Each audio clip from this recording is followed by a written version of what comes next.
It's been there for longer than it should be.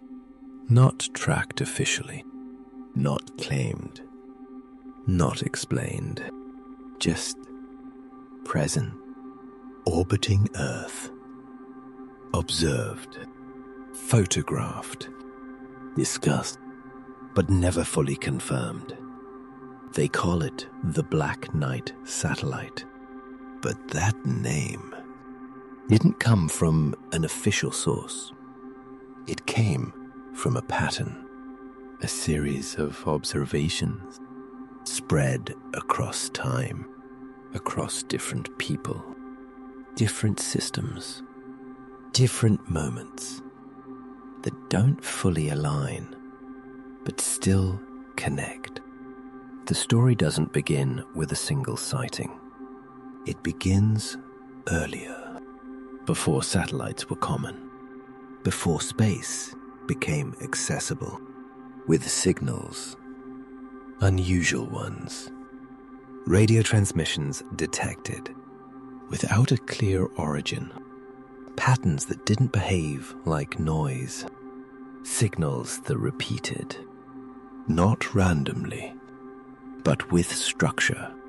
Some believed they were echoes, reflections from known sources. Others thought it was interference. But the patterns didn't match. They didn't degrade. They didn't shift the way interference usually does. They stayed consistent. And consistency implies control. Because randomness doesn't repeat precisely, and repetition suggests intention. At the time, there wasn't enough information, not enough context, so it remained unresolved, logged, observed, but not explained. Then years passed, and space became active. Satellites launched, objects placed into orbit, tracked, catalogued, identified. Because once something enters orbit, it's usually known, documented, assigned, but not everything. Because there were objects that appeared without clear origin, detected but not claimed, tracked but not identified. And that creates a gap, because if something is in orbit, it had to get there. And if no one claims it, then its origin becomes unclear. Then came the images, captured during space missions, photographs showing an object, dark, structured, not debris, not fragments, but something that appeared intentional, positioned, not drifting, not breaking apart, but stable, present.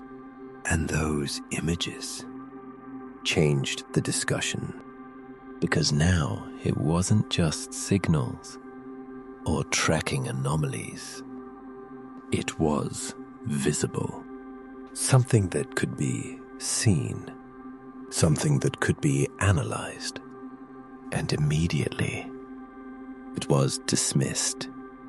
Thermal blanket, space debris, fragments from missions, because those explanations are safe. They fit. They reduce uncertainty. But not everyone accepted that, because the shape didn't match. The structure didn't align. The behavior didn't fully fit with known debris patterns. And once doubt appears, analysis begins.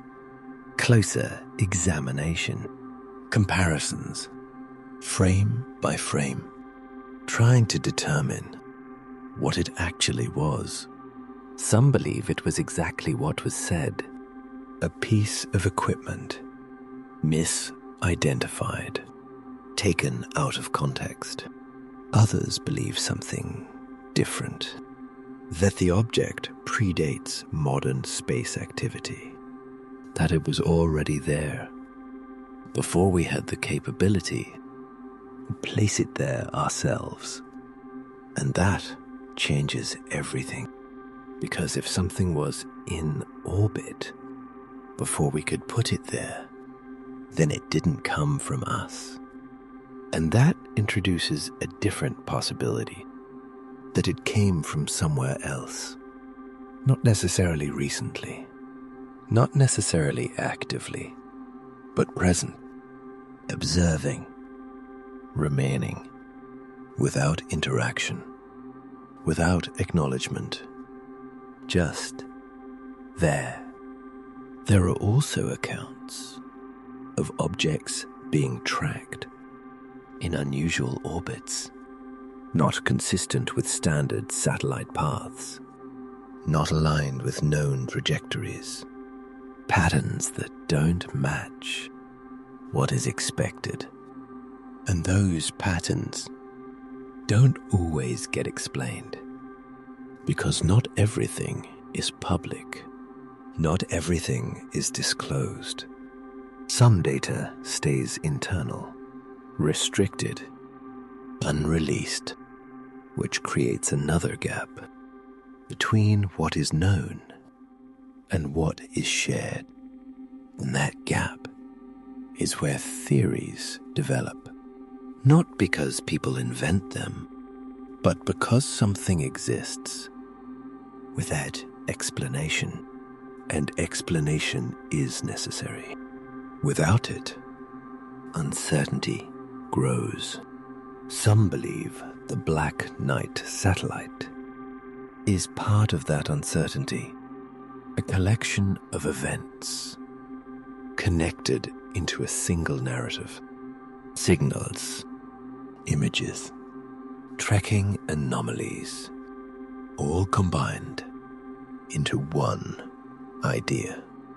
Others believe it's something real, an object, non-human in origin, placed intentionally, monitoring, observing, not interfering, not interacting, just present.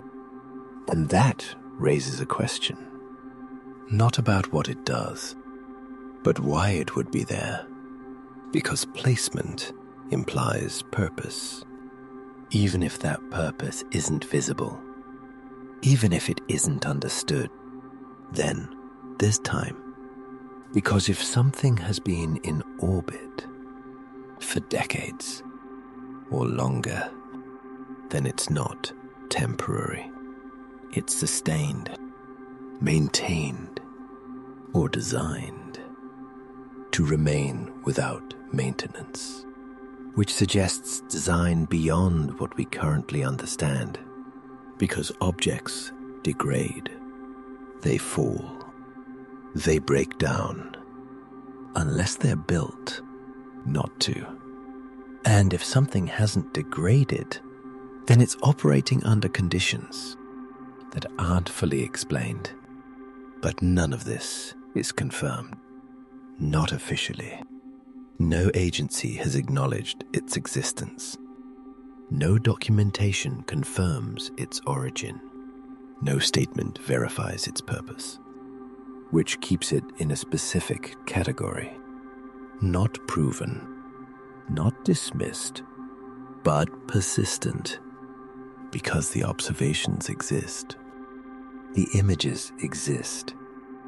The signals were recorded, and the explanations don't fully close the gap, which leaves a question, not whether every part of the story is accurate, but whether all of it can be dismissed. Because if even one part is real, then something has been in orbit, without clear origin, without clear ownership, without explanation. And that's enough. Enough to keep the question active. Enough to keep it relevant. Because observation without explanation doesn't resolve. It remains, waiting for context, waiting for confirmation, waiting for something else that connects the pieces. But until that happens, it stays where it is, between theory and possibility, between dismissal and consideration, because something has been seen, something has been tracked, something has been recorded, and whatever it is, it hasn't been fully explained.